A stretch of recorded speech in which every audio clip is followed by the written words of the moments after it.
When FM Nirmala Sitharaman moved to part B of her speech in 2022, she chose to quote the Mahabharata.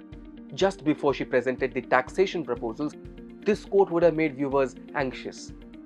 Referring to Shanti Parva shlokas from the Mahabharata, Sitharaman said, "The king must make arrangements for Yogakshema, which means the welfare of the populace, by way of abandoning any laxity and governing the state in line with Dharma, along with collecting taxes which are in consonance with the Dharma."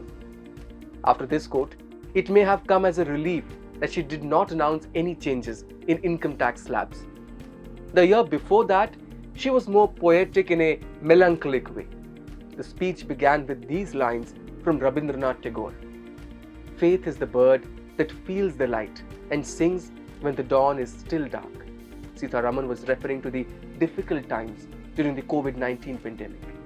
Well, literature in the union budget does make things lighter on a day when numbers fly all over the place. It's also a way to make MPs laugh across the benches in Parliament. Political observers and the media have often analysed the poetry in FM's budget speeches to interpret any underlying message. But when did budget speeches start taking a poetic turn? It may surprise you, but poetry wasn't popular in the earlier days when it came to budget speeches. The more popular practice was to quote political personalities. Take Dr. Manmohan Singh's famous 1991 budget speech. In that landmark budget, the then FM famously quoted Victor Hugo when he said, "No power on earth can stop an idea whose time has come." No wonder the 1991 budget ushered in liberalization, an idea whose time really had come. The following year, in his budget speech in 1992, Manmohan Singh alluded to Abraham Lincoln's assassination by stage actor John Wilkes Booth when he said, "Tonight, I feel like going to the theatre. Let the assassins be informed. I am prepared to meet their onslaughts." The economic reforms he announced in 1991 faced bitter political opposition. He may have had that in mind when talking about Lincoln's assassination. He then signed off using Bismil Azim Abadi's immortal couplet. "सरफरोशी की तमन्ना अब हमारे दिल में है, देखना है जोर कितना बाजुए कातिल में है." From Chanakya to Tagore to Shakespeare, the literary side of the budget speech has been a hit among the viewers. One could argue that while FMs give structure to their vision for the Indian economy using numbers, they add soul to it with literature. They also use poetry to shed light on the government's priorities. Take FM Arun Jaitley's budget speech in 2017.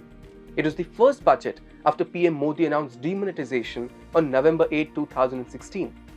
He left no one in any doubt that black money was his government's priority when he said, "नई दुनिया है, नया दौर है, नई है उमंग, कुछ थे पहले के तरीके तो कुछ हैं आज के रंग ढंग। रोशनी आके अंधेरों से जो टकराई है, काले धन को भी बदलना पड़ा आज अपना रंग." In his 2010-11 speech, Pranab Mukherjee leaned on Kautilya's Arthashastra to make his speech livelier. 2 years later, he quoted Shakespeare's Hamlet, "I must be cruel only to be kind." And that was his way of introducing tax proposals. If you like this video, share it and subscribe to Business Standard. For more news, views and insights, log on to www.business-standard.com. Do also follow us on YouTube, Twitter, Facebook, Instagram, Telegram and LinkedIn.